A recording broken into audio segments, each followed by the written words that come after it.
All right. What's good, everybody? Happy Monday. We've got another Monday going on right now. Hopefully everybody had a great weekend. I hope everybody had a great Easter weekend. Let me know that you're live in the chats. What is going on? Aja Smith, how you doing, sis? Miki Love, good to see you. Let's let some other people get in here. Let me go ahead and get this tweeted out. We've got a lot to talk about today, actually, more than usual. So I'm going to try to make sure we get through it quickly enough so that we don't have you here all night. Won't be a long one like last Wednesday, though. I can guarantee you that. All right. What is good?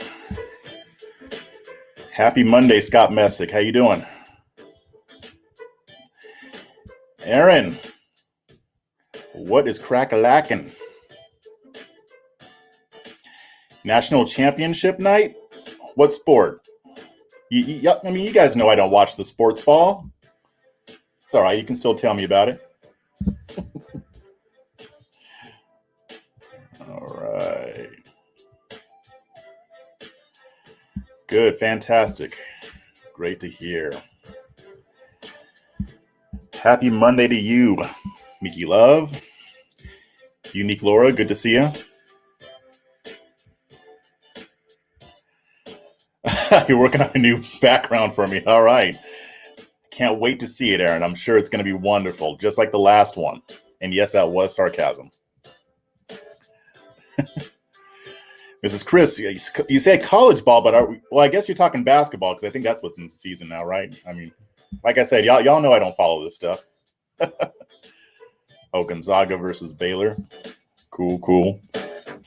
You know, even when I did pay attention to basketball, I didn't really watch college sports, but it's all good. Okay.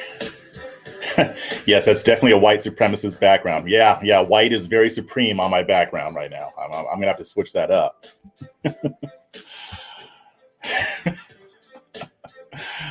All right. I think we got enough going on here.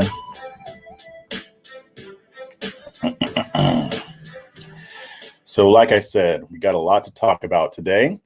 We're going to talk about Charles Barkley. We're going to talk about Steven Crowder. He's at it again. Got some other stuff to say about it. Going to talk to you about AOC, a little bit of AOC news, but it's more about the Democratic Party than it is about AOC. You'll understand that more when I get into it. I wasn't planning on doing this, but I'm also going to talk a little bit about the Chovin trial. That'll be the last thing that I cover. I'm also going to give you an update on the migrant crisis. So I'm going to try to cram a lot into a small space here, but I think we can make it work. And if not, that's fine too. I can still fix it. All right. But before I get started, I just want to remind you, if you haven't subscribed to my channel, please do so. It helps me out a lot, and make sure you hit that notification bell so that whenever I go live or I upload another video, it'll notify you.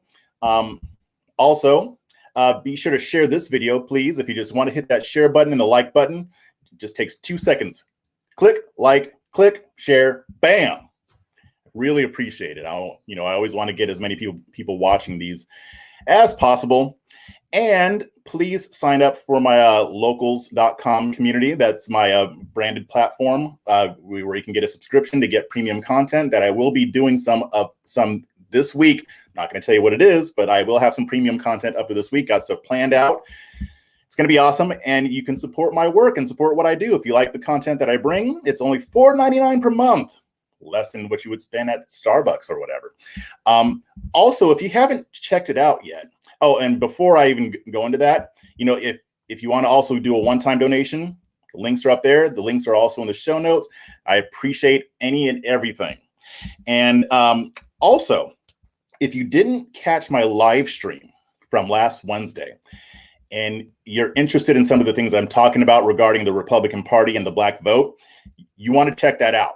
Now, the live stream went for 3 hours. Now, if you want to listen to the full 3-hour live stream, it's still up there. I haven't taken it down, but I've also broken it up into pieces as well. So if you just want watch it one by one, you can do that also. What I did is I went through the entire history of the Republican Party and its relationship to the Black community.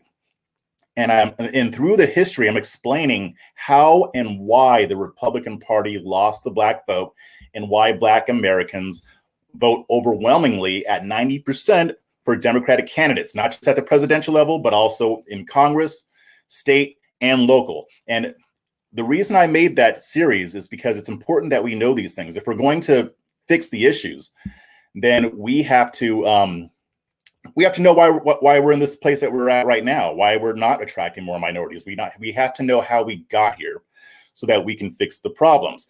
So far, the response has been overwhelmingly positive. The only negative comments I got was, when I posted it on redstate.com, of course, the people in the comments, but the people in the comments don't really represent what most conservatives think. As far as emails go, I think maybe I got one negative email about it, and the rest have been very positive. So I think that people are really receptive to this, especially since I'm not doing this to bash the Republican Party, even though I don't really have any love for the GOP. It's just the only other party that might be conservative, whereas the Democrats are very much not. But it was designed to help us get better. So definitely recommend that you check that out. It's right on my channel. Just go on there and you will see it after we're done here. And without further ado, let's get into the meat here. And I want to start off by talking about Charles Barkley. Everybody hates Charles Barkley now. People are mad at him. And I guess he made some comments that were very, very, very controversial. Like, I'm surprised that he even said this stuff, because this isn't stuff that you're really supposed to say. And I really hope that it doesn't harm his career. Very controversial. Like, some of the stuff I was like, I don't know if you want to be going this far, Charles Barkley. It's going to hurt you. But let's see what he said. It was, and again, I'm serious. This was horrible, horrible stuff. Like, I don't even know what to say. I'll shut up and I'll let you guys hear it. Shared that news, how painful it was. Yeah, but the one thing I took out of that piece was, man, I think most white people and black people are great people. I really believe that in my heart. But I think our system is set up where our politicians, whether they're Republicans or Democrats, are designed to make us not like each other so they can keep their grasp of money and power.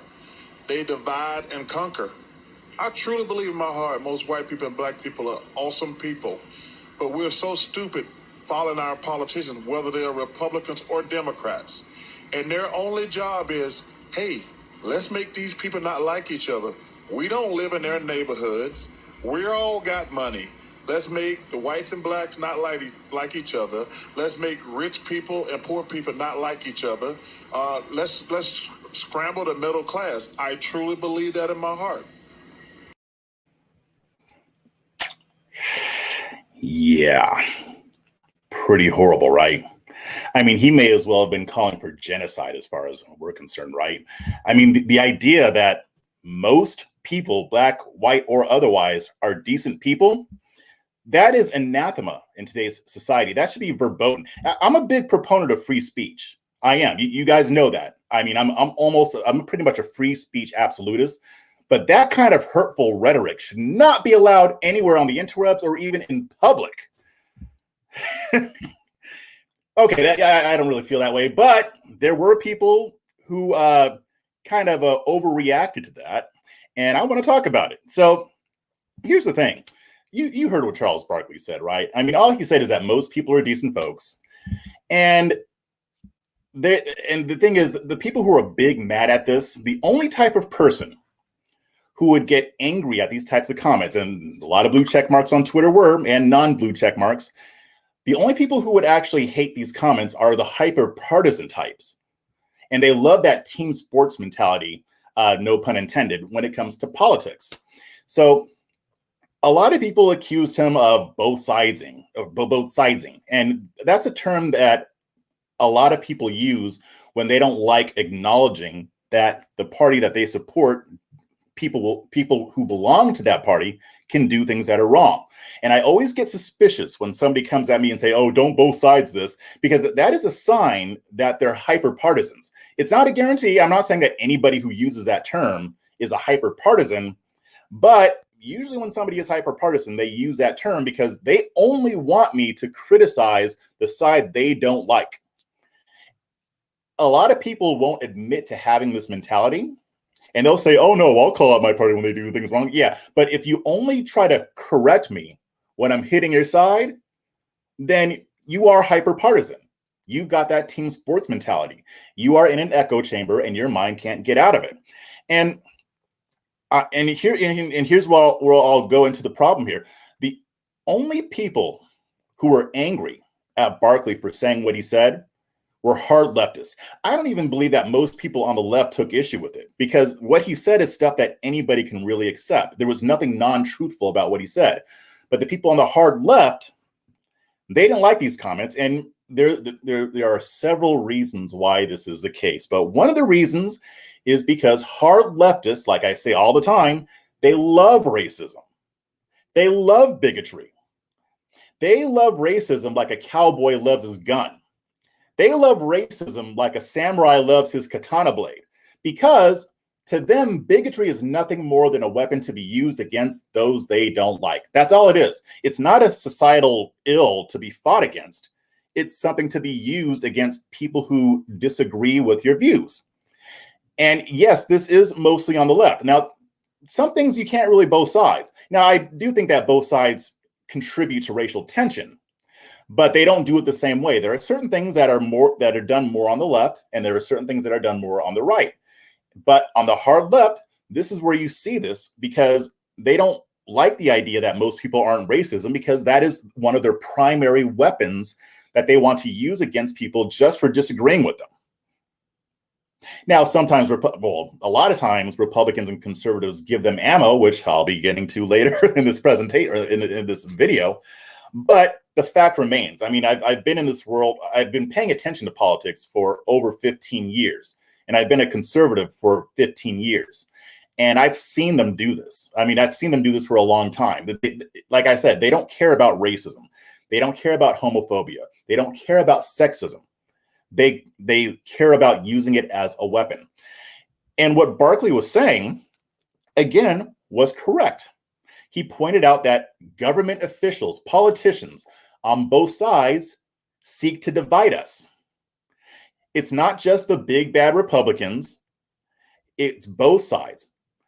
And the fact that he didn't just blame one side more than the other, that pisses off these types of people who are hyper partisan, especially on the left. Here's the thing. The fact that he even brought up government officials is going to bother a progressive, because they love government.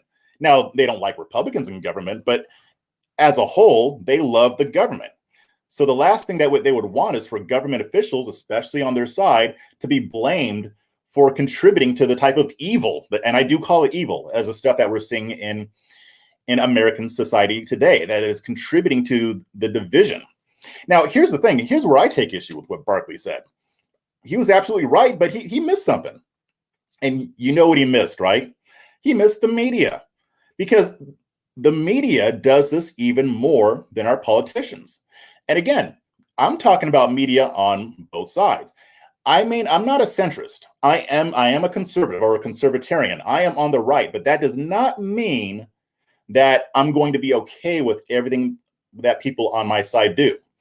And I think if more of us had that type of mindset on both sides, we would have a much better society, but we're not there yet. Now, here's the thing. When it comes to contributing to the division, like I said, both sides do it. I mean, the left does this by using racism as a cudgel. And they do it by unfairly accusing their political opposition of racism or other types of bigotry, most of the time inaccurately, most of the time deceptively. On the right, they contribute to the division by sometimes, a lot of times, some of you aren't gonna like this, but a lot of people on the right do appeal to the small racist segment of the conservative movement. You've got pundits doing that. Not all of them, but enough to where it's an issue.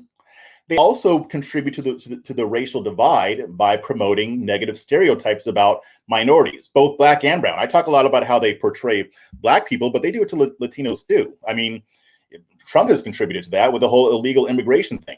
Whether they mean to do it or not, whether you cast most illegal immigrants as criminals, beyond the crime of entering the country illegally, then yeah, that is portraying a certain type of people one way. So the bottom line is we're not going to move forward unless enough of us are willing to be honest about this. Stop being so emotionally attached to your team. The whole thing with Matt Gaetz going on, I'm going to talk about that probably on Wednesday. But, when it comes to sex trafficking or human trafficking, that should not be a partisan issue. And yet it is. When that whole thing first came out, I was like, I really hope this isn't true. But if it is, I'm going to lay into him. And it's looking more and more like with the evidence that's coming out, like he was into some stuff. I don't know if he's guilty of everything that he's being accused of, but the dude was doing something. And it's okay to acknowledge that if you're on the right. As a matter of fact, you should want to acknowledge it more because you want the right to be better than it is. So Charles Barkley, he said nothing wrong. I'm glad that he said what he said. And I'm glad that it triggered the right people, because there's nothing controversial about what he said. Now, if you think that racism is an issue, that's fine. I don't care if you're a progressive or liberal or whatever, and you want to fight racism. You can do that without criticizing Charles Barkley. You can fight racism while still acknowledging that most people aren't racist and that most people are decent. It just means you go after the ones who are not. What do you guys think? Let me check the chat here. Let me go up here. All right. Barkley with the facts. Yep.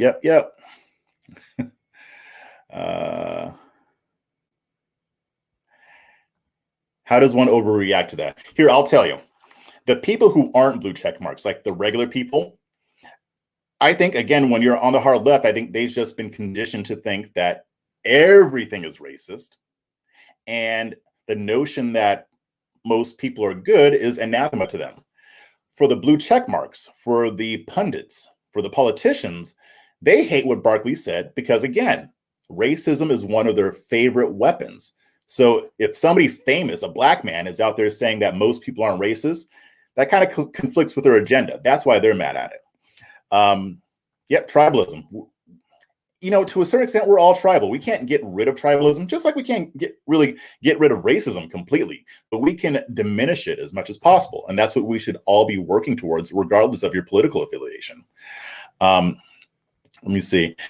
Need this in audio format, like on Apple Podcasts. You are good at this. Thank you very much. And I am going to be doing that this week. I've had some others ask me about that too. And I've been meaning to do the audio podcast anyway. So this episode, I'll be downloading the audio, chopping it up, and putting it out. So stay tuned. I'll be announcing that on Twitter. The right does nothing but complain. Yeah, we do a lot of complaining. Yeah, it happens, myself included. I'm not innocent. Minorities are tools to gain power. That is true. And both sides kind of, use minorities as pawns, but again, they do it differently. Wow. Yeah. For the party who runs on free markets, they don't try to compete very much. And you know what? I mean, if you watch my series, which I know you did, Rachel, but if you watch that series that I did, you'll find, like I say it all through the whole thing, there's nothing new under the sun. And one of the criticism that the Republican Party got, in the 60s and even earlier than that they spent, actually, this is during the New Deal era, they spent more time criticizing those programs than they did trying to offer an alternative to the Black community. It's one of the reasons why they lost the Black vote. Let's see. I heard another commentator say that minorities are a booty call for the Democrats. Rachel, you are right. I think I saw that too. I don't remember who said it, but it's true that is how they treat them. Let's see. Yeah. Miss Chris, you say no one should agree 100% with their side. If you do, you're not thinking for yourself. That is true. I mean, you shouldn't agree with the opinions 100% of the opinions that are on your side. Also, You should be willing to call out people when they do something wrong, even if it doesn't involve ideology. You can criticize what somebody does, even if you agree with them politically. Let's see.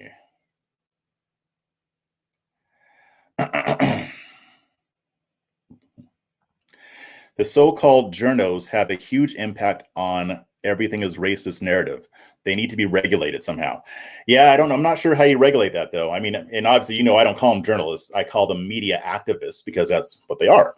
They are there to advocate for an agenda. They're not there to report the news. I'm not sure how you legislate that. And I really wouldn't want to see that happen because that can go to a very dangerous place. We do have that First Amendment for a reason, but I understand what you're saying. I get frustrated by it too. But the best way to fight it is with more speech. Let's see. All right, so I'm going to go on to the next thing here. And let me pull it up here. We are going to talk about Steven Crowder again. Didn't I just talk about him last week? Yeah, I did for that well, no, that was 2 weeks ago. 2 weeks ago, Steven Crowder did this really racist segment. You can watch it on my YouTube channel. And about, Black farmers getting government aid because of what the government did as far as enacting racist policies designed to keep Black farmers behind white farmers. And he did this whole Amos and Andy type of skit. The only thing that was missing was blackface and a banjo. But he's at it again, and it's even worse. Now, actually, before I even get into it, I'm going to just play the video for you. Let's see where to go. There it is. Check this out. Hey, swipe up. Today we're streaming from louderwithcrowder.com/live because I've been banned from YouTube. And this is the exact pose of Floyd and Chovin. Look, no choke, no choke. We're going to run some experiments today that we can on YouTube. Taking advantage, no choke. Okay. So Amazing Lucas dealt with this video too. And you can see what's happening there, right? Like he's obviously mocking the death of George Floyd. For those who can't see, who will be listening to the audio of this, Steven Crowder, who's suspended from Twitter right now, by the way. So I believe he released this on his website, but then it got around Twitter. He is laying on the ground, face down, just like George Floyd was, and one of the members of his staff is dressed up like a police officer, and he has the knee on Crowder's neck while he's saying whatever he's saying. And people have tried to defend what he's doing by saying that, oh, he's just trying to prove that a knee on the neck doesn't kill you because he didn't die. Yeah, that's bullshit, dude. I mean, you're going to try to sell me some prime beachfront property in Idaho too? Come on now. Even the way the guy is on Crowder's back, he's got his knees on his back and his neck. Clearly not the same thing that Derek Chauvin was doing. And Crowder's trying to intimate, oh, well, I'm not choking. I can breathe, as he turns as red as an apple. Even so, it doesn't matter. It doesn't prove anything. Nobody with a brain actually believes that exhibition proves that Chauvin was in the right and that Chauvin didn't kill Floyd. But it's even worse because who does this play to? Who likes this kind of stuff? What audience is Crowder trying to reach here? Who is he throwing this red meat to? Now, here's the thing. I was already done with Crowder before this, but I'm even more done if that's possible, because he knows what he's doing. At best, Steven Crowder is playing to a racist segment of his audience. At worst, Crowder is a racist, and he's just expressing his natural point of view. I don't know, because he's made some racy jokes in the past, but they never rose to this level. And to a certain extent, I'm okay with that. I like comedians who can make racial jokes, but there's a difference between just being a complete asshole, a complete douchebag, and just making a racy joke that people might find funny, but they know that you're not really attacking a race or a group of people. And here's the thing. Like I've said before, the issue isn't just what he's doing in this video. It's how he's making you look. And yeah, I'm pointing at you white conservatives who are tired of being called racist all the time. I'm with you. You don't deserve to be called racist. And we know that the left loves to do it. Well, guess who just gave them some ammo? Like I said, whether this is intentional or not, a lot of your pundits make you look like bigots. It gives the left something to point to when they promote their everyone I don't like is racist trope, right? Now, what I've said before, we can't stop them from engaging in this racist stupidity. Like I said, I believe in free speech. He has the right to be a racist dumbass on his videos. And you know who else has free speech? Who else has free speech? That's right. You and I. We can repudiate this stuff. Again, I'm not saying you have to go full SJW. That's not what I'm advocating. But I mean, if you don't want these people representing you, you got to speak up. Because when the left calls you racist because of stuff like this, people, black and white people on the left, assume that you agree with them if they don't see you speaking out. Now, reasonable people on the left can say, well, that probably doesn't, represent all conservatives or even most conservatives. But not everybody takes the time to think everything through. I mean, the world that we live in, and we all react emotionally, and myself included. But if they see people saying, yeah, no, that doesn't represent me, Crowder's a douche, or however you want to put it, I don't care how you put it. I'm not scripting you. I'm just saying, if you don't want to be represented this way, you have control over that. Yeah, the media is going to lie, but the proof is in the pudding. At a certain point, the lie will be exposed. So again, just like, and this, even goes for the left too. There are people on the left who do things that allow people like myself to cast most people as a certain way, as kooky SJWs or communists. Now, I try not to do that. I may not qualify every single statement I make, and I don't expect anybody to do that. But you'll see me a lot of times acknowledge, hey, not all leftists do this. A lot of people on the left don't agree with this stuff. I just did it earlier. But the thing is, we have a problem here on the right. The bottom line is that the left can say stupid shit because they put in the work to earn black votes while the Republican Party withdrew. So yeah, we have to do some work here to change the perception if we take this seriously. And the thing is, a lot of these pundits, I'm not going to say that they don't want black people on the right. They just don't. I'd say most of them just don't care. Like if black people come over, great. If not, that's fine too. I just want to get my clicks. I want to appeal to my base, and I know I have to throw out that red meat. But then there are people on the right who actually do want more black people over here. I think that represents most people. Now, maybe they might make a mistake and say some stuff, just like people on the left do. But, I mean, Crowder's not going to come out and say, yeah, I probably shouldn't have done it. I mean, he doesn't regret it, so he doesn't have to. But that doesn't mean that people like you and I can't be the adults in the room and say, yeah, that's ridiculous. Let's get back to the issues. Right? Right. What do you guys think? Let's see.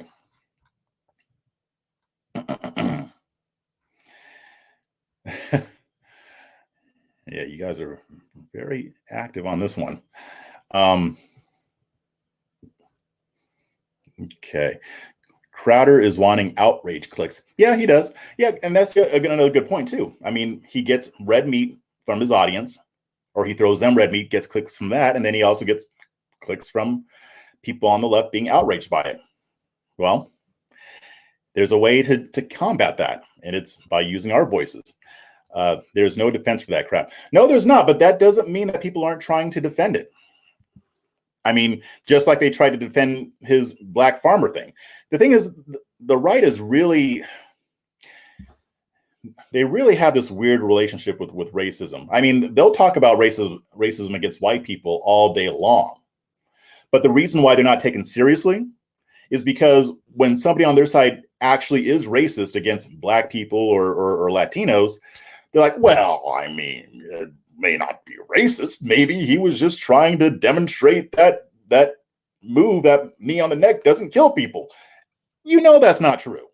They did the same thing with Steve King. It took them years to finally get Steve King out of there because it's almost like they think if they admit that somebody on their side is racist, that they're giving the left ammo. No, you're giving the left ammo when you let them stay there and you don't say anything about it. Or when you let them say whatever they want to say and you don't say anything about it, you don't say anything in opposition to it. That's what gives the left the ammo. If we were more vocal against this stuff, it would take a lot of that ammo away, especially since we know that the hard left are 100% hypocrites on this issue because a lot of them can do racist stuff and and they're not going to say anything about it. I will say that they're better at it, than we are, but still, there's a lot of hypocrisy there as well. We don't have to be afraid to acknowledge when somebody does or says something racist on our side. We can say that without buying into the narrative that everybody on the right is racist. I mean, this stuff is common sense. It's not hard, but we get so much in our emotion that we don't think logically about this stuff. Let's see. This dude is obviously desperate for attention. He might be. I mean, I don't know how his show is doing. I know he has a lot of followers on YouTube. He keeps getting suspended. I mean, sometimes it's YouTube being unfair, whatever. But at the same time, he brings it on himself too. So I don't feel that bad for him. Republicans are feckless. Yeah. And, that's yet another issue. A lot of conservative types are afraid to speak out because they know they'll get reamed by the Sesame Streeters on the right who don't think that you should ever criticize somebody who is also on the right. And that is a real fear. I don't think that's an excuse because I do it all the time. And I do it more publicly. I'll write whole articles about it. I'll do videos like this where I call out racism, and I know I'll get criticized for it. I don't care. It doesn't matter. I mean, the people who are criticizing me are obviously wrong. They just want to believe what they want to believe, and they're doing so out of a sense of tribalism, not logic, because a lot of this is not rational. Now, there might be some times where, it's iffy, and we can have the debate on that. But with something like this is blatant. And if you can't criticize this, then I'm sorry, I'm not going to defend you when you're called racist. I mean, come on. But at the same time, I guess we need a culture shift on the right to where calling out legitimate racism is okay. Again, I'm not talking about being SJWs. I'm not talking about, using cancel culture. I'm not calling for Steven Crowder to be deplatformed. I'm just saying we need to repudiate this. This isn't cancel. That's not cancel culture. Criticizing somebody is not cancel culture. So we should be able to do it. This is Chris. Crowder is trying to be the 90s Howard Stern of 2020's politics. Gross shock jock. Yeah, but he's not even good at it, though. He's just not. Maybe more like Don Imus. I don't know. If that is red meat, I'm going vegetarian. Good stuff. Good stuff. Let's see. Gilgamesh's war cat. He's going out of his way to be heinous and offensive. Yeah, I mean, yeah, it's like that shock jock thing, except he doesn't do it very well. Juan Saldana. I lost respect for Crowder after he mocked black farmers. Yeah, I did too. I mean, I met Steven Crowder 2 or 3 years ago. He was here in Austin doing one of his Change My Mind things. And I went there, to see him do his thing, shook his hand. We talked for a little bit. He seemed fine. And I know, other people have kind of vouched for him. But at the same time, it's too much. And again, I don't mind racial jokes. I think a lot of them are funny. But there's a way to do it. I mean, when I talked about the black farmer thing, I played some clips from Bill Burr, and he was making fun of black people. But he did it in a way that lets you know that he's not being malicious. He's just talking about cultural differences, and we're laughing about it. Yeah, that's a good point too, Mrs. Pinky. A key to a dark or raunchy humor is that it still needs to be funny. Yeah, and he's not funny with it. Like, it's just, it doesn't work. Let's see. JMO. Yeah, I've watched Crowder's show, and he's done offensive crap before, but lately he's gone off the deep end with a lot of this stuff, or a lot of his content. And I haven't listened to him for like a couple of years now. And there was no real reason why I stopped listening to him. I just kind of moved on to other podcasts. But when I used to listen to him, some of it was funny, some of it not so much. But it was never well, whatever. I mean, it's just, I don't know what happened to him. I don't know. Maybe he was just hiding it better. Who knows?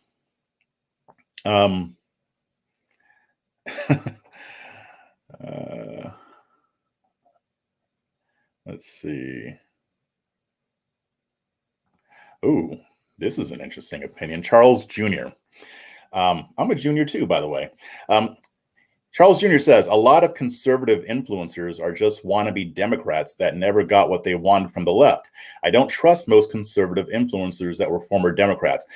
And that's not a bad point.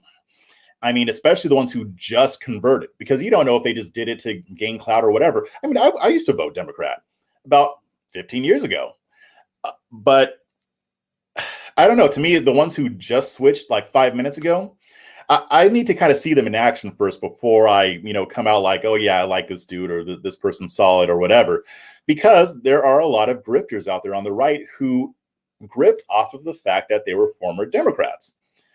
But there are also a lot of people who are sincere. They used to be Democrats and they just felt like the Democrats weren't doing what they wanted, and they realized that they had more in common with the right. It happens a lot. It happens with a lot of people, and it's legitimate. So with those people, fine. Even if they slip up, at least if I can see that they're actually sincere about this stuff and that they're not just trying to grift, then fine. People, Mrs. Pinky says, people do drag us, Jeff, but that's part of speaking up. Like Barkley knew people would be mad. Yeah. It's not as bad as it sounds. People being mad at you on Twitter is not that bad. It's not that big of a deal. I get bashed all the time. People on the right, racists on the right, send me emails. I mean, I've been called the N-word a few times, and that doesn't mean I haven't gotten that same kind of stuff from the left. So don't for you leftists out there that are watching this, don't get any ideas. But yeah, but so what? Most of the feedback I get is positive most of the time when I talk about these things. So I don't care if people get mad. Sometimes I want to rattle some cages. Sometimes I write pieces, not for the sole reason of rattling cages, but also to get a point across and using the rattling of cages to get their attention so that I can talk to them. Let's see. Yeah, this is another issue. Rachel D. agreed the farmer bit had no basis or benefit. And here's a lot of the problem with the people, and I don't think this applies to Crowder, but a lot of the people who were Democrats 5 minutes ago, they don't bother to learn anything. Like Crowder doesn't know the history behind the black farmer issue. He knows nothing about it. You can even tell from the things that they say in the video that they didn't bother to do a simple Google search to see why this exists. I mean, I explained the whole black farmer thing in the previous video. I went over the whole history. Because here's the thing, if you're going to disagree with it, you should at least know what you're disagreeing with and why, so that either way you're more educated, and then we can have a back and forth on it. But people just criticizing it because it has the word black in it, that's ridiculous. And a lot of our media is responsible for that too. Like I said, Fox News did a report on it, and they left a lot of stuff out, and their viewership only saw that. They're not educated. Fox News was propagandizing, just like other outlets do. All right, so I'm going to move on here to the next subject. How are we doing on time? Oh, we're doing okay on time, I think. Next is the migrant crisis. I want to give a quick update on this. Let me pull up the article that I wrote on this. All right, so there were actually okay, so there's two in a video. Now, the first thing I'm going to talk about with the migrant crisis, obviously it's getting worse because the Biden administration doesn't know what they're doing. Some think that they're doing this on purpose, and some of that might be true. But this is Biden's migrant crisis. It's not Trump's fault. This one is Biden's fault. Trump made mistakes too, but this was not Trump. This was Biden and his team openly declaring open borders policies and then wondering why migrants from the South are coming up to the southern border wearing "Let Us In" Biden shirts. So the Biden administration has mishandled this thing from the very beginning. They've been lying about it, and they've been lying all through it, and they have not been transparent, so much so that even the press, the activist media, is going after Joe Biden. And this story came up recently where Senator John Barrasso, he was on Fox News yesterday. And I'm going to play just a little snippet of that. And, let me just go to that. Let's hear what John Barrasso has to say, because he was one of the senators who went to the border with Ted Cruz, John Cornyn, Tom Cotton, and some of the others. And he had some very interesting things to say. So let me go ahead and pull that up right quick. We're going to do Barrasso, share audio. All right, here we go. Come on. All right, there we go. trip last weekend. He joins me now. Senator, thank you so much for being here. And you're not only a lawmaker, you're also a medical doctor. So I'm very interested in hearing your take. These migrants reportedly testing positive for COVID at a rate of 10%. Assess the public health threat for us, Senator. Well, thank you, Maria, and happy Easter to you and to your viewers. You're right. This is both a humanitarian crisis and a national security crisis. I saw both at the border, and you may have seen the numbers today are the highest in history of unaccompanied minors currently in captivity. They are crammed in like sardines, and this is what the Biden administration is trying to hide from the American public, which is why we took video and the Biden administration tried to stop us. And you put this many people in captivity in this sort of way, and 10% of them are testing positive for coronavirus, Joe Biden is turning into the super spreader of coronavirus in our country. This is unbelievable, Senator. So I was told that some of you had taken pictures, and then the border officials there or Biden handlers forced you to delete the pictures from your camera. Were you part of that? Well, we were told to delete the pictures. No one did. You've seen the video coming out of all of these kids crammed together under the foil blankets, huddling together. And when you have 10% of them who are positive already, and I watched them be tested for coronavirus, they had them in a courtyard, all of these young people, this is after they have been there. They're only allowed to be there for 3 days by law. You wouldn't want your own kids to be there for 3 minutes, but many are staying there for up to 10 days. They're being tested the day that they leave. Put them all in the courtyard. They do the instant test. And then those that have been tested positive are just kind of moved to one side of the courtroom, those negative to the other of this courtyard. But I will tell you, Maria, they've all been exposed, and then they're sent all across the country. You know, that is the real tragedy of this. And we're not sure what variant of the coronavirus they're carrying. They are carrying it, though, all around America. They're not being quarantined. Every one of them want to be quarantined. That's unbelievable. And how does that help by testing them after they've been there a few days? At that point, they've already given it to others. Senator, I want to get your take on the broader agenda as well, especially H.R. 1. You are in the leadership. All right. Okay. So you saw what Senator Barrasso said, right? And again, he was part of the team that went down there, and they tried to get him and other senators to delete the pictures that they took. They've been very cagey about this. They've been Chris Wallace, who loves Joe Biden. He had Jen Circleback Psaki on his show. I believe it was not this past weekend, but the weekend before. And he straight out said, even Trump was more transparent than you. Representative Henry Cuellar, who represents a district here in Texas that's on the border, a Democrat, by the way, has slammed Joe Biden's administration for the way that they've handled this whole thing. He says that he's gotten more information from the Mexican government than he has from the White House. He also said, I mean, we talked about, you heard Senator Barrasso say that these migrant children, the unaccompanied minors, they're only supposed to be with Border Patrol for 72 hours, 3 days. But just a couple weeks ago, there was a report, and this was Representative Cuellar who actually brought this up because he was speaking to Border Patrol, trying to get as much information that he could, that minor girls were being held with Border Patrol for up to 20 days. Again, they're only supposed to be there for 3 days, but they were there for 72 hours. And they were being held there before being transported to Health and Human Services. And as you heard him say, they're only testing them on the way out. They don't get tested when they get to the new facility. So if they happen to pick up the virus in between, this could be spreading, the coronavirus could be spreading all across the country. But there's even another issue here at hand that a lot of people aren't talking about. And I wrote an article on this earlier today. That's not it. And what you're going to see here, we're going to go through it really quickly, is that this is affecting border towns. So not only is it, do we have a humanitarian crisis as far as the migrants go, it's affecting Americans too. And a lot of these Americans are well-meaning people who want to help. So let me pull this up here. So I'm going to go through this quickly, but the Washington Examiner, that's what I based this article on. The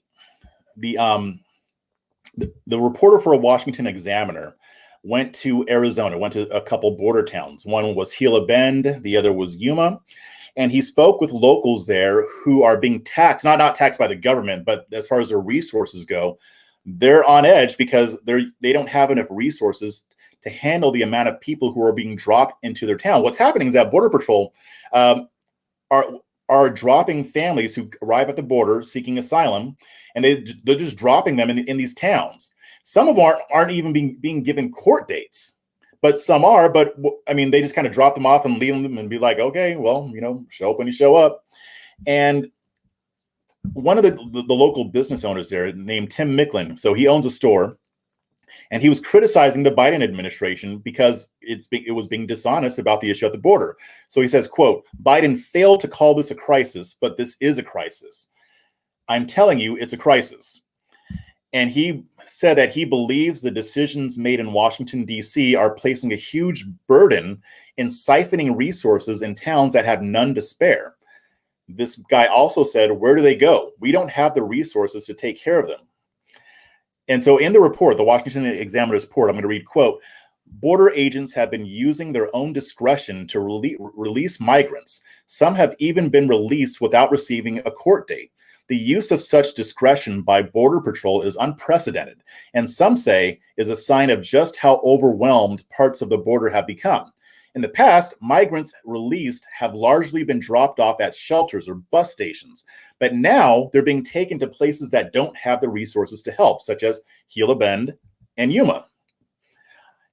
And here's the thing. They were informed that the number of weekly releases is going to increase. So not only are they dealing with this, Border Patrol told them, we're going to be dropping some more people off there. Right now, they're already doing 2 releases per week. And 2 releases doesn't mean 2 people, 2 groups of people each week being released in this town. The mayor of Gila Bend, he says, quote, "To drop people in basically the middle of nowhere, it's 30 miles to the next type of town, and that's 30 miles of open desert. So especially come July and August, we're going to be finding bodies." Remember, this is in Arizona. Anybody who's been to Arizona during the summer knows how hot it gets. And these people are being dropped off with no resources, no water. What are they going to do? And it's sad because Micklin, the business owner from earlier, he echoed the mayor's prediction. They are going to die out there. It's too hot. And the writer of the article noted that, quote, "The summers in Gila Bend are sweltering and temperatures can reach up to 120 degrees. The landscape is unforgiving." And he even continues, "There are no hospitals or shelters. There are no designated spots where released families can go. Neither is there enough money to build said spots. The ratio of open businesses to boarded up ones is alarming." I'm going to skip a few here because I think you're getting the idea. But, this is a huge issue. I mean, it says each family had small children. One individual believed that she was in Delaware and was about to be united with her mother. Arizona's a long way from Delaware. And it got so bad that the mayor had to get some volunteers together to drive these people up north to a facility where they can get help. But they're not going to be able to sustain that. They're not going to be able to keep doing that. Something has to be done here, and the Biden administration is not up to the task. So if the way they're handling it right now is any indication, we're going to see more stories like this. I'm going to be paying attention. I actually want to see if I can even get down to the border here in Rio Grande and take a look at their facilities. So hopefully I'll be able to do that. But we're going to see more of this happening in other small towns in Arizona, but also New Mexico, here in Texas. It's bad. It's horrible. I can't even fathom this, right? Because things got bad under the Trump administration. They didn't handle everything perfectly either, but at least they started to put policies into place to prevent this from happening. Biden removed all those policies. I probably don't even agree. I mean, I don't know what all the policies are. I know what some of them are. I probably wouldn't even agree with all the policies. But you don't just remove everything just because it had the name Trump on it. And I think that's exactly what happened. So I'm going to keep an eye on this, because not only is this an issue as far as the migrants coming up and the unaccompanied minors, there's also human trafficking issues here too. There's also sex trafficking issues, you know, when we're talking about the border. I've been talking to Eliza Blue. I talked to her earlier today, and hopefully I'm going to have her on my show pretty soon, where we're trying to work out the details. But I mean, she was telling me a lot about this as well. So we're going to have a really good conversation about human trafficking in general, and the border comes up with that. And I've written quite a bit on that issue as well. But this needs to be taken care of. But I don't think that the Biden administration is up to the task. And I do think that this is going to go into the summer. And what's going to happen then when it's hotter in Arizona and in Texas? We're going to see a lot of serious things happen if the Biden administration doesn't step up their game. But unfortunately, I need to move on. But you guys know how I feel about this, and I'm going to keep talking about this. So I'm just going to go to the next subject. I'm not going to do chats just yet. Next thing I want to talk about, this one will be quick, but there's some interesting developments that just happened over the weekend in the Democratic Party, and it's awesome. And it involves AOC, my favorite socialist. She's so awesome. And this, the story by itself is interesting, but the implications of it are even more telling. And I'm not going to go through the whole article.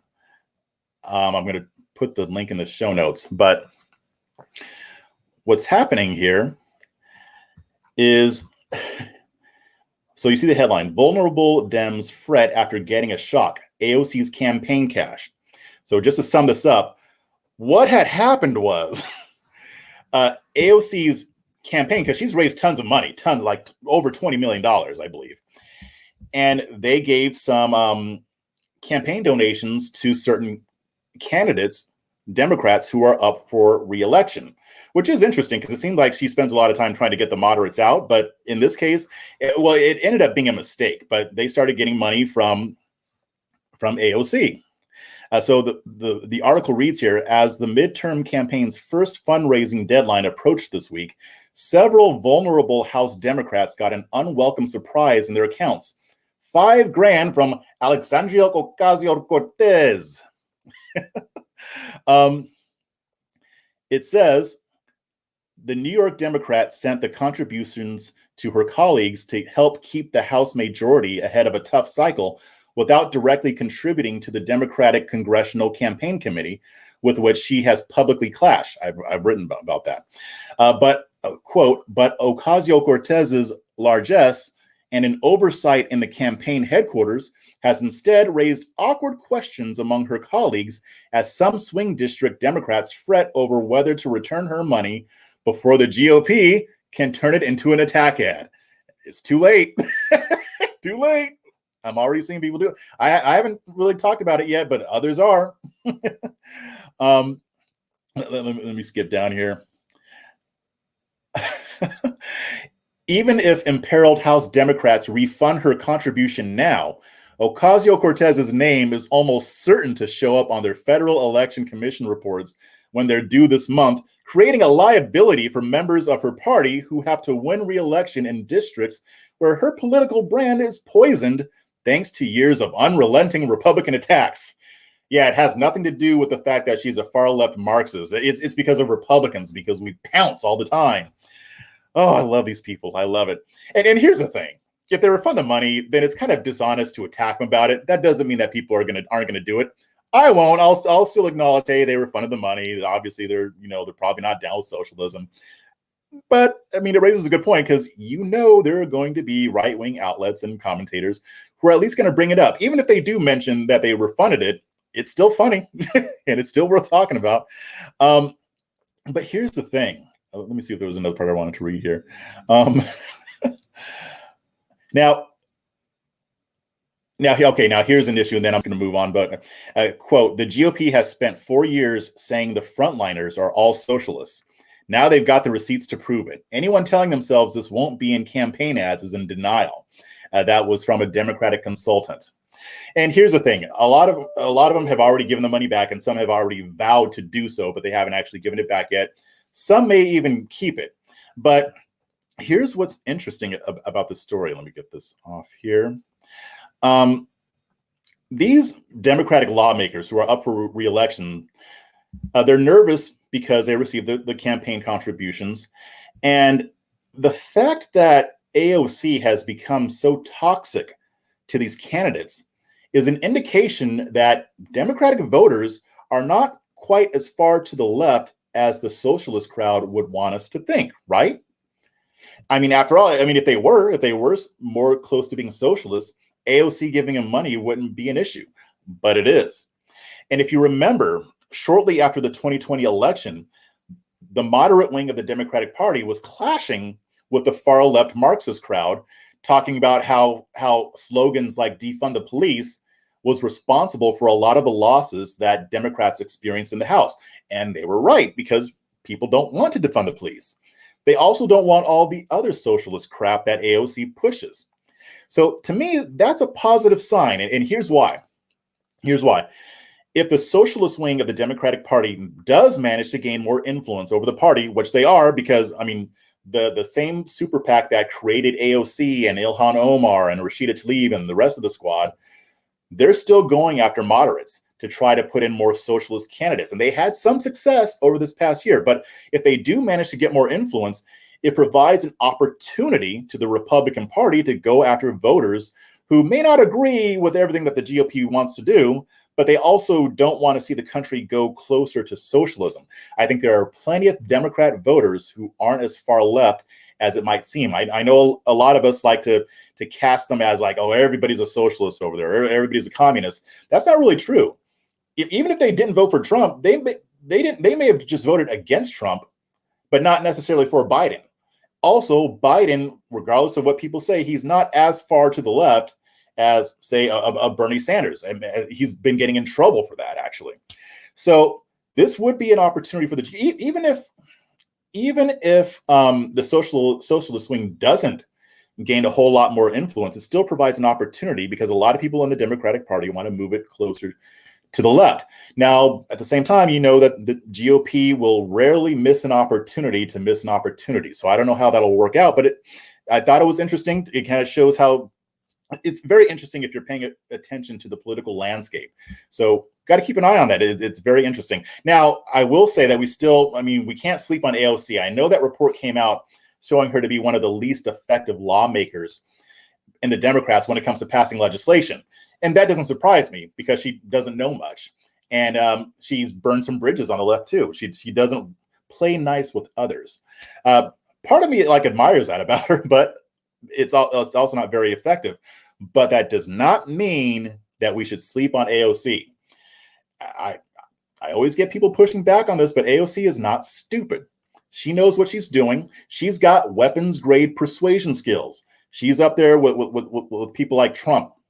Say what you want about Trump, the guy knows how to persuade, and so does AOC. The fact that she was able to raise $20 million, that's nothing to sneeze at. So yeah, we still need to pay attention to AOC. Now, last thing, I'm going to move on to Derek Chauvin, but first I'm going to check the chats really quick. What do we got here? Let's see. Yeah, in the last year of Obama's term, it was bad too. We picked up hundreds of Cubans and Haitians on a weekly basis. Yeah. And concerning immigration, I'm going to be having a conversation with Solomon Graham, hopefully next week. He's got a very interesting story that he hasn't really talked about a whole lot publicly. So I think that'll be a message. I'm sorry. I think that'll be interesting. So stay tuned.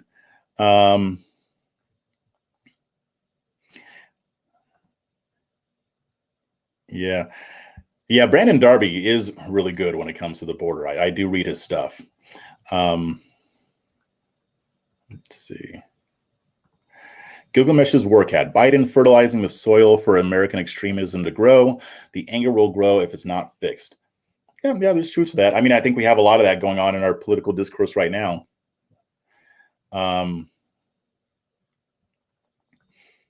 Yeah, AOC is horrible, but she does know her way with social media, especially when it comes to the younger generation. Yes, she does. We can't sleep on her. She knows what she's doing.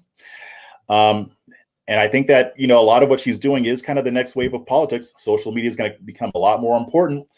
GOP better stop sleeping on it. Trump didn't, but we need people who are social media savvy on the right too. Now, as far as media goes, they're able to catch up. But as far as the GOP, the party, not so much. So last thing I'm going to talk about is the Derek Chauvin trial. I'll give you an update on that. I'm not sure how many of you watched how many of you watched the trial today. What happened to the video? Oh, did I lose it? I think. Oh, no, I didn't. Okay. So very interesting development. Minneapolis Police Chief Medaria, I don't know if it's Medaria or Medaria, Arredondo testified, and he testified against Chauvin. Had some very interesting things to say that I think it's got some of the anti-Floyd crowd a little bit worried. But let me go ahead and play it here. Let me. Okay. So we're going to take a short clip here. And again, very, very interesting. Okay, hopefully you guys can see this. I wrote an article about it this earlier, but I'm not going to go over the article. I'm just going to play the video. And here we go. That is not what we teach, and that should be condoned. Wait, let me scoot it back a little bit. It's only like a couple minutes. That violates our policy. Are you aware now that the defendant maintained this position on George Floyd for 9 minutes and 29 seconds? I am aware of that. And I believe you testified that force has to be reasonable when it's applied at the beginning and through the entire encounter. Is that right? That is correct.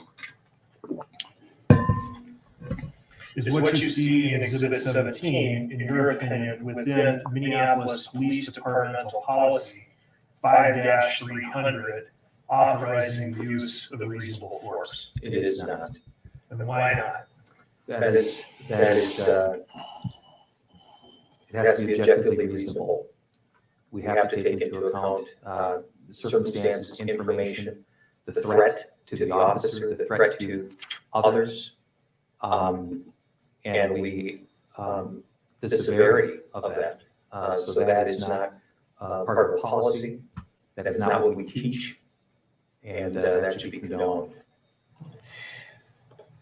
When do you believe, or do you have a belief as to when this restraint on the ground that you used should have stopped? Once Mr. Floyd, and this is based on my viewing of the videos, once Mr. Floyd had stopped resisting, and certainly once he was in distress and trying to verbalize that, that should have stopped.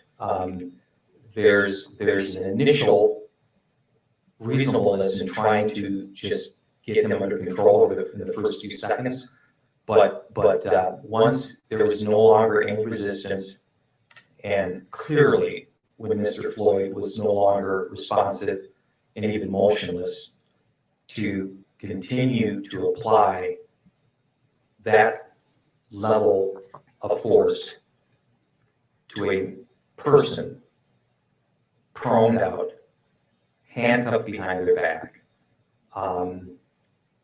that in no way, shape, or form is anything that is by policy, is not part of our training, and it is certainly not part of our ethics or our values.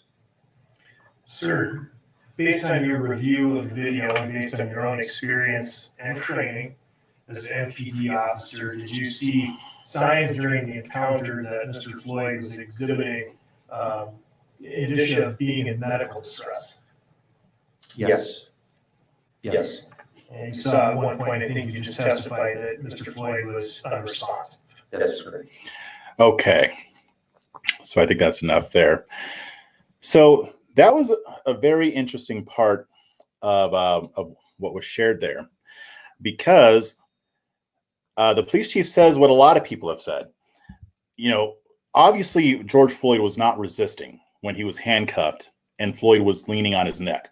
And it looks like what the prosecution is doing here is trying to rebut the argument that, oh, well, this was in the manual, so Chovin followed policy. And while the manual did allow for that type of procedure or that type of hold to keep somebody on the ground, it doesn't necessarily say that, you know, you got to lean on his neck for 9 minutes. And I think that that's the point that the police chief was making. The way he used the technique, which is approved or was approved at the time, was not appropriate for the situation that he was in. George Floyd wasn't wriggling around. He wasn't trying to get up. He did resist at first. Yeah, he did resist arrest at first, but then he stopped. And from what he was saying, a lot of times they might use that maneuver for maybe a minute or two, or maybe 30 seconds, just to get the suspect under control, and then they're off. And I do believe that if Chovin had only done that for 30 seconds to a minute, there's a very good chance that George Floyd would still be alive. Now, one of the other parts of this that I didn't show in the video is that if you watched in the early days of the trial, one of the arguments that the defense is setting up is the idea that they couldn't provide medical attention to George Floyd, and Chovin couldn't get off of his neck because the crowd was so aggressive that they felt like they were in danger. So they had to deal with that, which, I mean, there might be other arguments that the jury buys, but I don't think they're going to buy that one. But either way, he did address that. I mean, he asked Arredondo, he asked if an officer is dealing with an upset crowd. And he used the example, like he was saying, like, if you're a bad guy and I'm on your neck and the judge, you know, is saying mean things and is angry, does it make sense to continue to hurt the person that you're hurting because you're afraid of the crowd? No, that's not going to settle the crowd down. As a matter of fact, that's going to make it worse. And the way the prosecution is handling this, and I wasn't very positive about this at first, but I mean, if you watch the Red and Black show, you can hear Dr. Chris Metzler last week's show talk about how the prosecutor is laying out the case. And I mean, I don't think he's going to get like the second-degree murder charge. I'm not convinced that this rises to that level. I think there's a good chance to get the manslaughter because based on what the chief is saying, he did violate the procedure. He didn't follow the right procedure. And here's the thing, and here's what the right-wing statist crowd is doing. They're focusing only on the drug use and nothing else. Like they are actually trying to convince you that Chauvin's knee had nothing to do with this. And they point to the part of the autopsy that talks about the level of fentanyl that George Floyd had in his system. And they're trying to make it sound like they overdosed. But the medical examiner's office does not say that George Floyd overdosed. And if you watch my video from a while ago where I debunk a lot of the lies that are being spread, you'll see that the Hennepin County Medical Examiner's Office ruled that George Floyd's death is a homicide. Homicide means that one person does something that causes the death of another. Now, that doesn't necessarily mean it's murder. That could be manslaughter, or you can commit homicide in self-defense.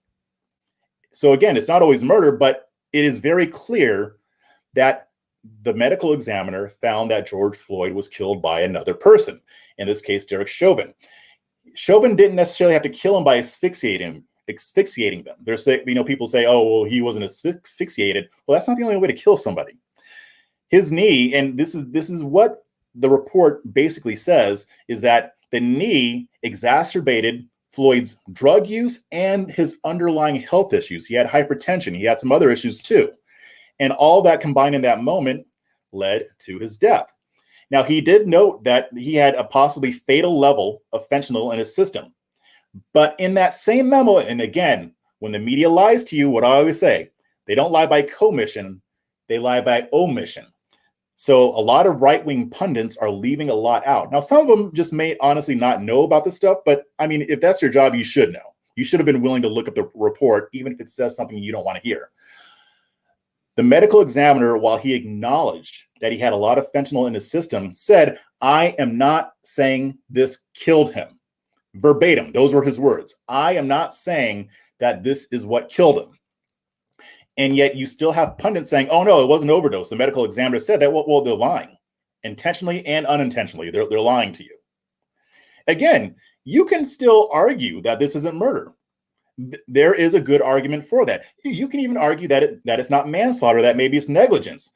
I would rather have somebody come at this honestly rather than lying to me about it, or even repeating lies that they've been fed because they didn't bother to look up the details. Now, a lot of that is just because they trust who they trust, and they should be able to trust the pundits that they listen to not lie to them. But in this day and age, we can't. I don't care if you're on the left or on the right. Both media lie to you. Again, sometimes it's intentional, sometimes it's not. And here's the thing. Some people were trying to argue, oh, well, Arredondo was just trying to cover for the department who made these rules and they were faulty. You know, you're probably right. He probably is covering for the department because the way they set up the guidelines shouldn't have been set up that way. But here's the thing. Two things can be true at once. Arredondo is covering for the department, and his comments about Chovin are 100% accurate. Those two things can be true at the same time.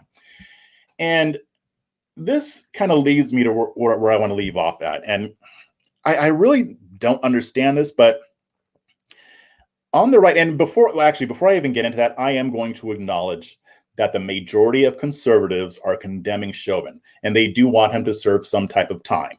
The left will tell you that, you know, everybody's defending George Floyd. That's a lie. Even when this first happened, I saw an outpouring of outrage from the right. It's very easy. I mean, if you're going to be intellectually honest, that was very easy to see.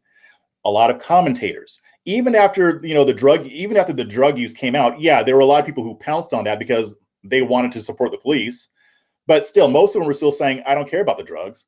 Chovin had no business doing what he did. So, that being said, there is still, you know, a really big segment on the right that has a back the blue no matter who mentality. Now, some of them have this mentality because when it's against a black person, they base it on skin color. If George Floyd had been white, they probably would be all against it. I mean, you don't see them making up excuses when an unarmed white person gets shot. And I condemn that too. I'm against statism of all forms. I'm against tyranny of all forms. Now, I do think that that's a smaller segment. Again, this is not the majority of the people who are siding with Chovin, but I think just in general, and I don't know where this started. I'd be interested to find out. But just for some reason on the left, they are very much blind when it comes to flaws among law enforcement. They will bend over backwards to defend an officer that does something wrong. And a lot of them will do so even when the victim is right. So like I said, that's a small segment that bases it on skin color. Not all of them do. A lot of them are just right-wing status. And they never admit that police do anything wrong. And it's such an emotional attachment to the blue that they don't even realize, you know, if you criticize Chovin, you're not criticizing all police officers. Yeah, I know that's what the hard left does. So what? You shouldn't be basing your opinion on how the left treats things. For all of you who like to say you're free thinkers, engage in some free thinking. Don't pay attention to what the left is saying. Look at the situation yourself. Do the research. Find a commentator that you can trust to tell you the truth. And, you know, it's like I go back and forth with people, and I ask them the question, why? They say, oh, he died of an overdose. Okay, why did the Hennepin County medical examiner rule that his death was a homicide? I had somebody today who follows me. I love her, but she's completely irrational on this issue. And she's not the only one. I've got a lot of other people pushing back on me. One person even tried to change the definition of homicide to accommodate their theory because they didn't know that the Hennepin County medical examiner ruled that George Floyd's death was a homicide. And I had to say, no, you can look this up. It's ruled a homicide. They came back with, well, homicide can be if you just take too much drugs and you die. No, that's an overdose. If anything, that's suicide. Homicide is very specifically one person taking an action that causes the death of another. That's the legal definition. Don't take my word for it. Look it up. And while you're at it, look up Hennepin County Medical Examiner report on George Floyd. You will see cause of death, homicide. It's been reported in a lot of different news outlets.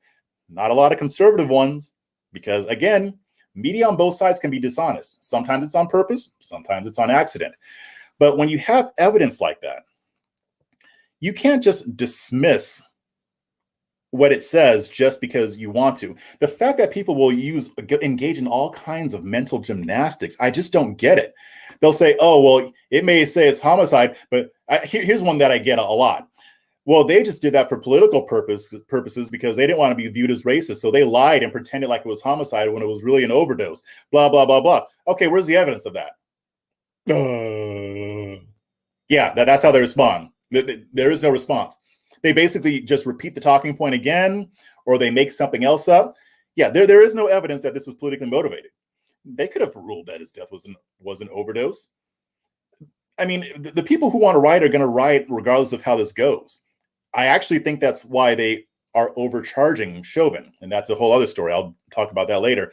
But the point that I want to make here is that we can't be so emotionally tied to our narratives and our opinions. You know, a lot of people, they experience cognitive dissonance when they get information that contradicts deeply held beliefs. We all have this. The way, one of the reasons why we get so irrational is because we don't want to feel that cognitive dissonance. So if you look up cognitive dissonance, you'll see that I'm right.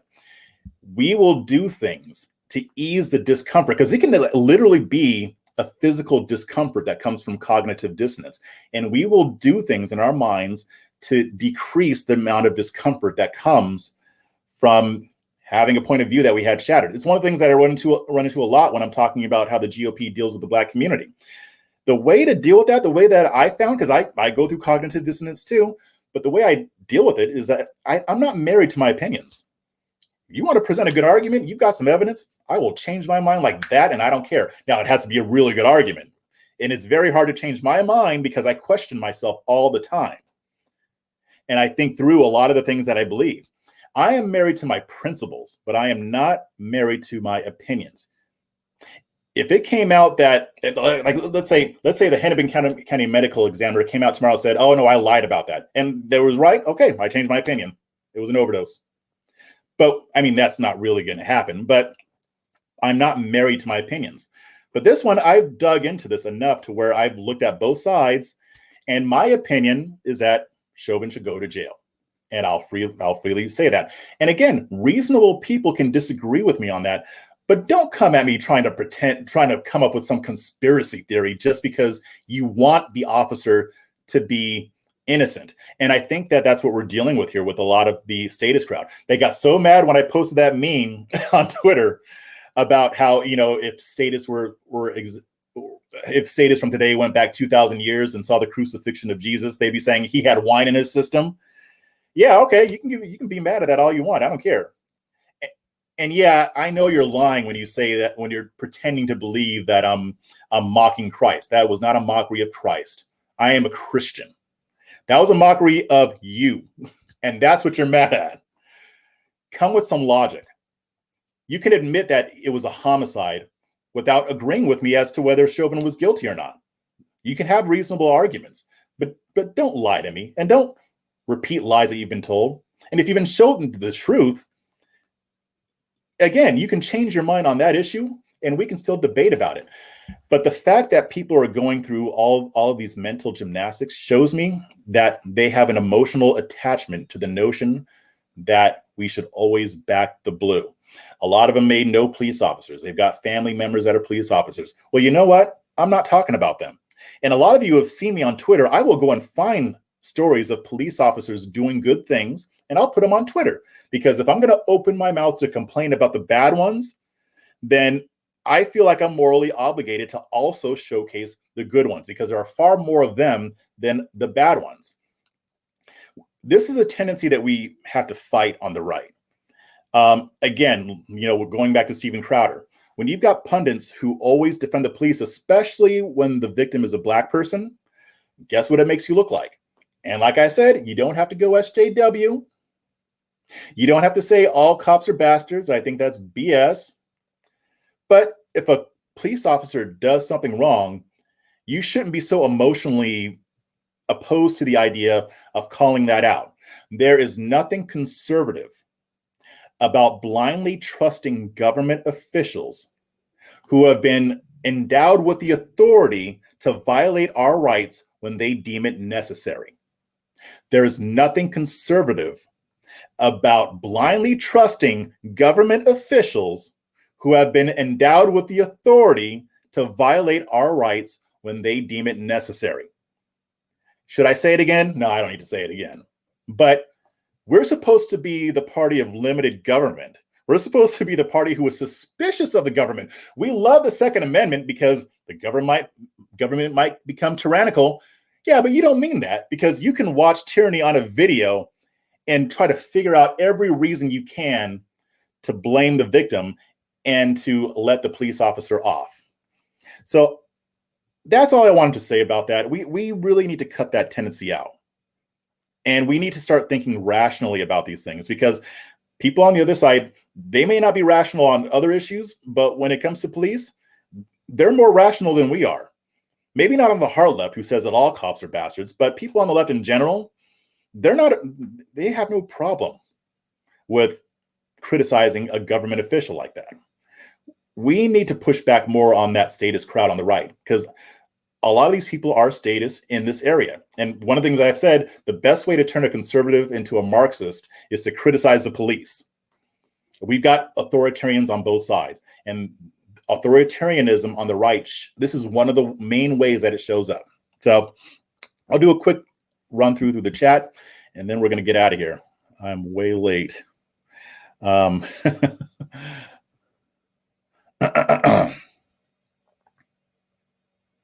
Let's see. The primary problem with getting a conviction on the charges is proving Chauvin's culpability beyond a reasonable doubt, given the medical examiner's statement regarding the fentanyl in his system. That's not, see, you can disagree with me, and that's a decent point. Okay, great. And here's the thing. I'm not saying that the drugs had nothing to do with his death. I think they did have something to do with it. But they have not proven to me that he was going to die at that moment anyway. And if they ruled it a homicide, that means that the knee contributed to it, meaning that Chauvin should go to jail. Again, do I think it rises to the level of murder? I don't think that there's enough evidence for that. It doesn't seem like there was any premeditation. And that will be the difficulty for the prosecution. I think they're doing a great job, but that beyond a reasonable doubt, that's a high bar, and it should be a high bar.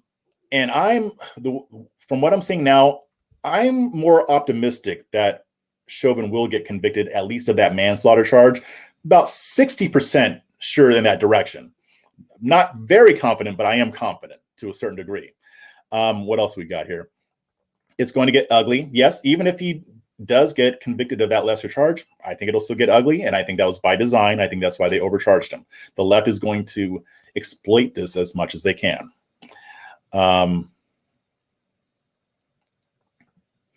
People forget that if any of us did that as civilians, we'd be judged on the reasonableness of our actions, not training. What he did wasn't reasonable. Yeah, and that's what Arredondo said. The technique itself wasn't unreasonable until he was kneeling on his neck for 9 minutes. There were plenty of times where he could have got up. There were 4 officers there total.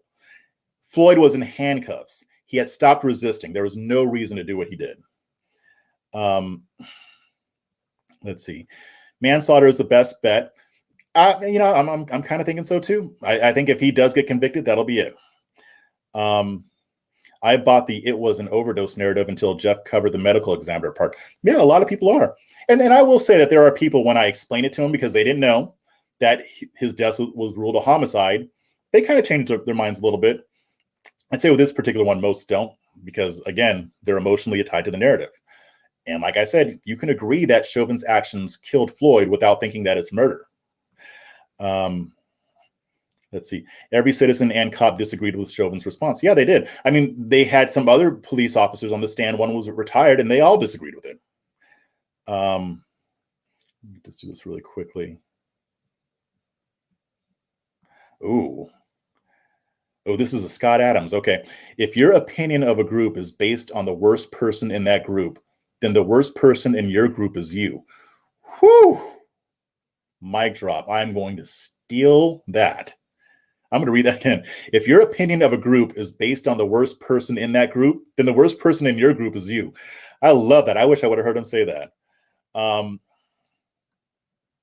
Yeah, and this is where my libertarian side comes in, Miss Chris. End the war on drugs, and the next could be George Floyd can get the help he needs instead of killed. Yeah. If those drugs weren't illegal or criminalized, George Floyd is still alive today.